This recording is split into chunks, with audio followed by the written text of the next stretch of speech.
Merci de nous retrouver sur InfoLive TV, voici les titres de l'actualité.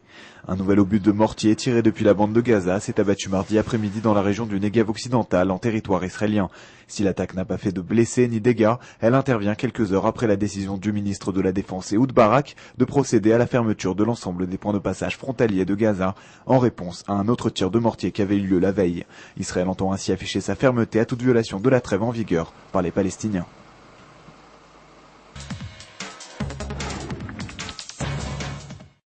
Dans le cadre d'une opération commune menée par le Shin Bet et l'armée israélienne au mois de mai, 4 membres de la branche armée du Hamas ont été arrêtés à Naplouse.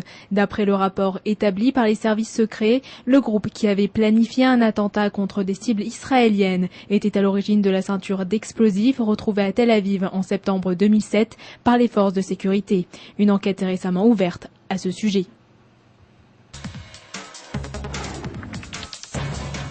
L'Iran se prépare-t-il à la guerre? Mardi, des unités de missiles des gardiens de la Révolution ont entamé de vastes manœuvres militaires dans le Golfe afin d'améliorer officiellement les capacités de combat des forces balistiques du régime. Ces exercices, qui impliquent d'importantes forces navales et aériennes de l'armée iranienne, interviennent sur fond de tensions persistantes avec Israël.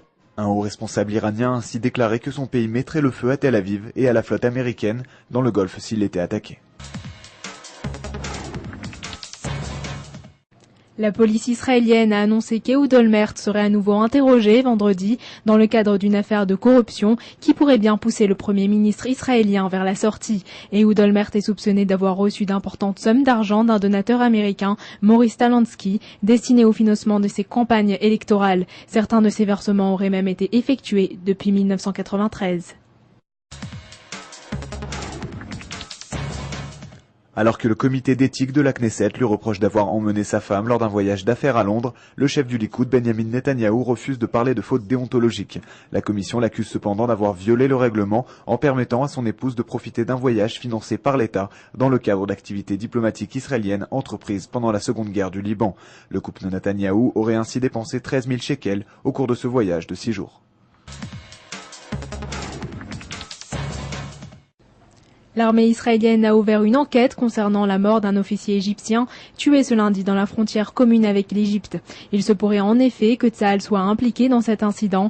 L'affrontement a éclaté lorsqu'un groupe de contrebandiers bédouins tentait de s'infiltrer en Israël. Des échanges de tirs se sont alors produits avec la police égyptienne, provoquant l'arrivée de soldats israéliens dans le secteur qui sont aussi intervenus. Enfin, ce paradoxe de la politique américaine, on apprend ainsi que depuis que George Bush occupe la fonction de président des États-Unis, les exportations à destination de l'Iran seraient 10 fois plus importantes. À titre d'exemple, les États-Unis livrent chaque année à l'Iran quelques 158 millions de dollars de cigarettes. Cette information dévoilée par l'agence Associated Press est d'autant plus surprenante que Washington œuvre depuis plusieurs années pour un renforcement des sanctions économiques contre l'Iran en marge de la poursuite de son programme nucléaire. C'est la fin de ce flash, merci de nous avoir suivis sur InfoLive TV, la première télévision israélienne sur Internet qui émet en 4 langues depuis Jérusalem.